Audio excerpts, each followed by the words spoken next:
Hello students, welcome to BBPN online classes. Myself Mamta, and from today onwards we are going to start the third chapter of English reader, that is the Lion and the Ants. ठीक है, और ये एक छोटी सी poem है written by Walt Mason. So Walt Mason जो है वो एक Canadian American humorist and poet हैं. ठीक है, यानी ह्यूमरिस्ट हैं, काफ़ी अच्छा उनका सेंस ऑफ ह्यूमर रहा है. ह्यूमर पर उन्होंने बहुत सारे वर्क जो हैं वो लिखे हैं, जिनका जन्म हुआ था 1862 में और जिनकी डेथ हुई थी 1939 में. Whose works were read daily by approximately 10 millions reader. और उनका काम जो है अगर डेली बेसिस पे लिखा जाए तो 10 मिलियन रीडर्स जो हैं वो रोज़ पढ़ते थे. Most of his poems are written like prose. जो भी पोइट्री उन्होंने लिखी है वो प्रोज स्टाइल में लिखी है. ठीक है, यानी कि होल सेंटेंस जो है वो उनकी पोइट्री में कंक्लूड होते हैं. And he wrote them by supporting himself by doing odd jobs with newspaper and other publications.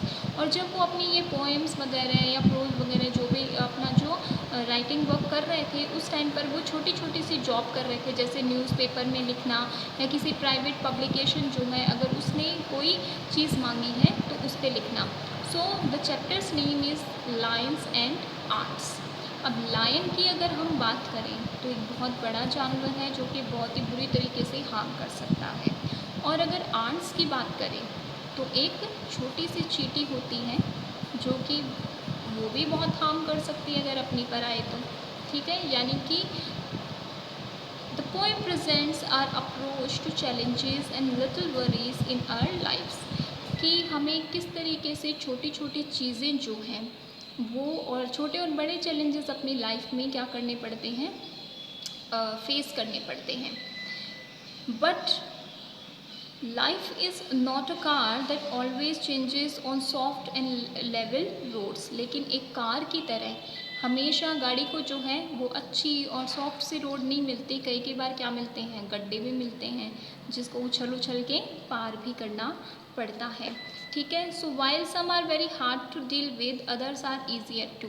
तो ऐसे ही हमारी लाइफ में कुछ चैलेंजेस होते हैं जो कि हम बहुत ईजीली जो हैं उनको सॉर्ट आउट कर सकते हैं और कुछ चैलेंजेस जो हैं वो बहुत हार्ड होते हैं डील करते टाइम पे. In spite of this fact मतलब यानी कि हार्डशिप और जो ईजीनेस है उनको देखते हुए we tend to ignore the little worries and face the bigger ones with all our courage. हम हमेशा क्या करते हैं, अपनी छोटी छोटी परेशानियों को इग्नोर कर देते हैं और जो बड़े चैलेंजेस हैं अपनी लाइफ में उनको जो है बहुत ही ज़्यादा करेज के साथ में डील करते हैं. The poem advises us not to wait for the little troubles to heal themselves.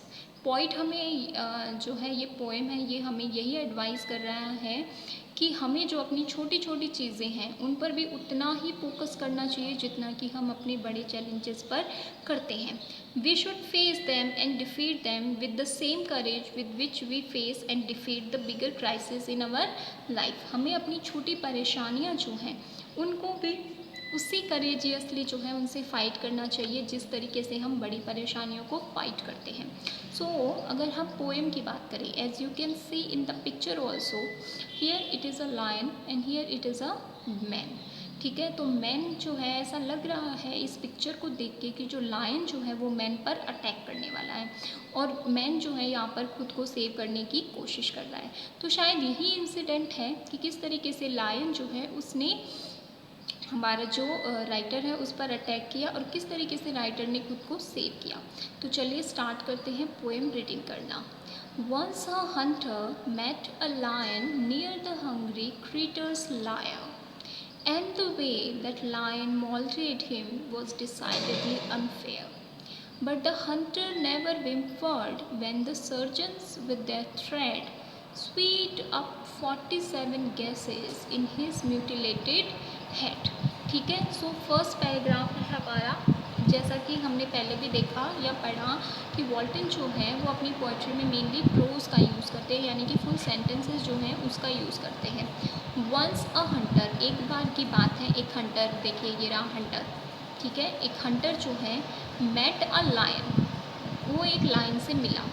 Near the hungry creature's lair, creator का मतलब होता है एनी एनिमल के लिए आप यूज़ कर सकते हैं, और यहाँ पर हंग्री क्रिएटर कौन है, हमारा लायन।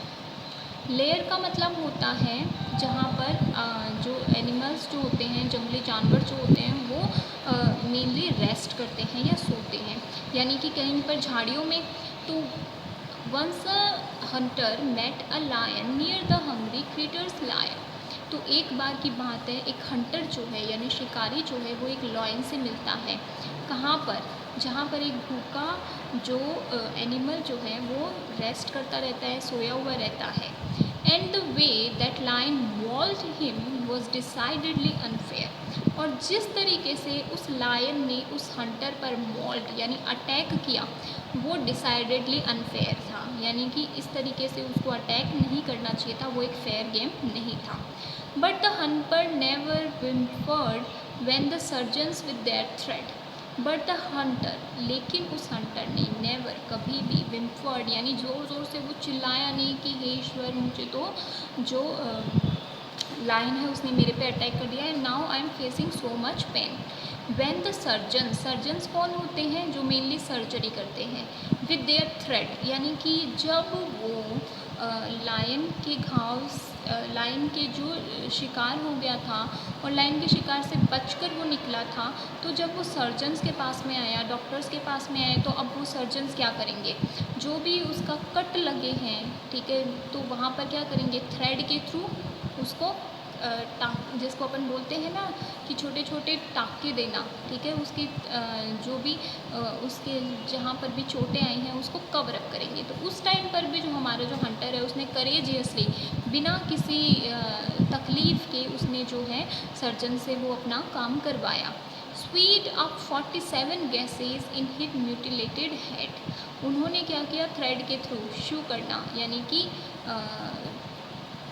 सिलना 47 गैसेज के, तकरीबन 47 जो उसके होल्स हो गए थे, उसके कट्स लग गए थे, उनको उन्होंने सिला। कहाँ पर, हंटर के हेड पे। यानी कि once a hunter met a lion near the hungry creature's lair. एक बार एक हंटर जो है वो एक लायन से मिलता है, ठीक है, मोस्टली जहाँ पर एनिमल सोए हुए रहते हैं शायद, तो वो वहाँ से निकला होगा। तो जिस तरीके से उस लायन ने उस हंटर पर अटैक किया वो डिसाइडेडली अनफेयर था, बेचारे को खुद को बचाने का मौका भी नहीं मिला।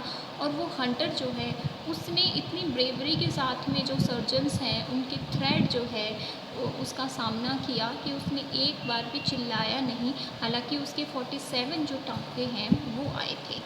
And he showed the scars in triumph and they gave him pleasant fame. और उसने अपने जो स्कार्स हैं, अब जब भी हमें चोट लग जाती है उसके बाद में वहाँ पर कोई ना कोई निशान रह जाता है, तो उसने हमेशा ही अपने जो स्कार्स हैं, जो निशान हैं उन चोटों के, इन ट्रम्प, वो हमेशा अपनी जीत के तौर पर उनको दिखाता था लोगों को। And they gave him pleasant fame, और वो स्कार्स की वजह से उसको बहुत ही ज़्यादा फेम भी मिला था। And he always bless the lion that had camped upon his fame, और वो हमेशा उसको ब्लेसिंग के तौर पर ही याद करता था, उस लायन को क्या करता था, आशीर्वाद ही देता था कि उसने जो है उसकी लाइफ में एक जो पिक्चर है उसमें उसका रोल रहा। अब भाई लायन है, इतनी बुरी तरीके से उसको चोट पहुंचाई है, ठीक है, उस पर अटैक किया है, फिर भी वो उसको ब्लेस क्यों कर रहा है, वो इसलिए ब्लेस कर रहा है क्योंकि इस सिचुएशन में भी उसने करेजियसली जो है लायन को फाइट किया। ठीक है, नेक्स्ट हम पढ़ेंगे अपने नेक्स्ट वीडियो में। ठीक है, आप एक बार इस पोएम जो है उसको समझने की कोशिश करिएगा। Thank you.